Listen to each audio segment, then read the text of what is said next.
Awareness is the moment that everything changes. Awareness allows you to see where you're at and where you need to get to. Last time we talked about the clay, how you're molded from the beginning, how your environment shapes your image, whether it's your family, your culture, your neighborhood. I'm using this clay as an analogy to portray your image. Everything just presses into it. And as you get older, you become a man, you have this false idea that your identity is based off that mold, and that's just not the case because you can always reshape it. It's just clay. Awareness is the moment that that clay softens. This is the moment that something shifts.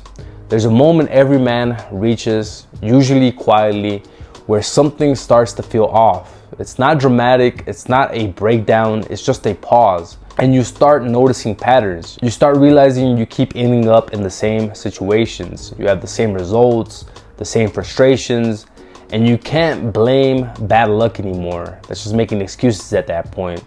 That moment is awareness, and awareness is powerful for one reason. It softens this clay, it softens your idea of yourself. This clay only hardens when it's left untouched.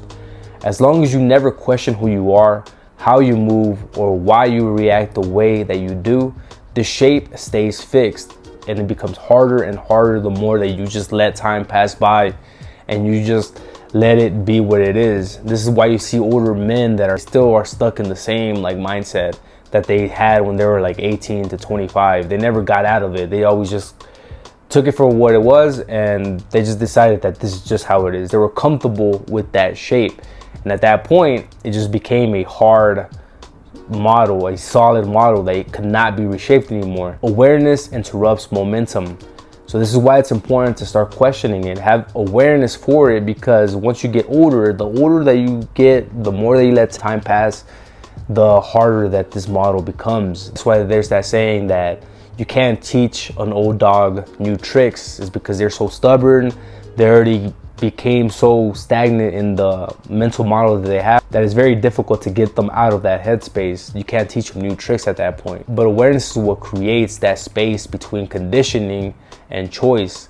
You're not being asked to reject your past, you're being asked to finally see it clearly, because a lot of what men call personality is just conditioning that was unquestioned for years. The part that frustrates me the most is that most men defend a shape that they did not choose. Here's the uncomfortable part. Most men move through life in a shape that they did not choose.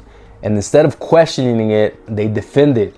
They justify it. They say things like, that's just how I am. It's always been like this. It's always been that way. I'm not built like that. And what they're really saying is that this shape feels familiar, and familiarity feels safe, but safe does not mean optimal. Most men mistake familiarity for identity, and as long as they do, nothing changes. One thing I can tell you with 1000% certainty is nothing good grows in the comfort zone. You stay stuck, you don't grow. There's not that adversity, that challenge that forces you to evolve and become better. So jumping into strategy, high value men behave differently. They don't assume identity, they examine it. They treat who they are as something to be studied, not something to blindly protect. They look at the mold and they decide what to keep, they decide what no longer serves them, and they reshape it intentionally. And this is not overnight. It's not emotionally, it's deliberately. That's the difference. Every environment trains men differently. Some reward dominance and resilience. Some reward restraint and professionalism. Others reward adaptability, social calibration, or physical capability. None of these environments explain the rules. They enforce them quietly, through access, through opportunity, through who gets invited in and who gets left out. If you don't adapt, you're not punished, you're bypassed. I saw this clearly when I entered business school. Suddenly, appearance and comportment weren't optional, they were prerequisites. Image signaled seriousness, reliability, future potential. Before anyone knew how smart you were, they decided whether you were worth listening to. When I was in college, I got into a very competitive program. It was called the Wolf Center for Entrepreneurship in the Bauer College of Business at the University of Houston.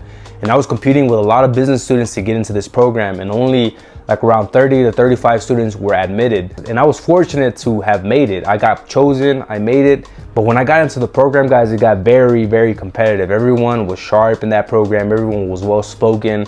Everyone had great ideas for their business ventures in the future.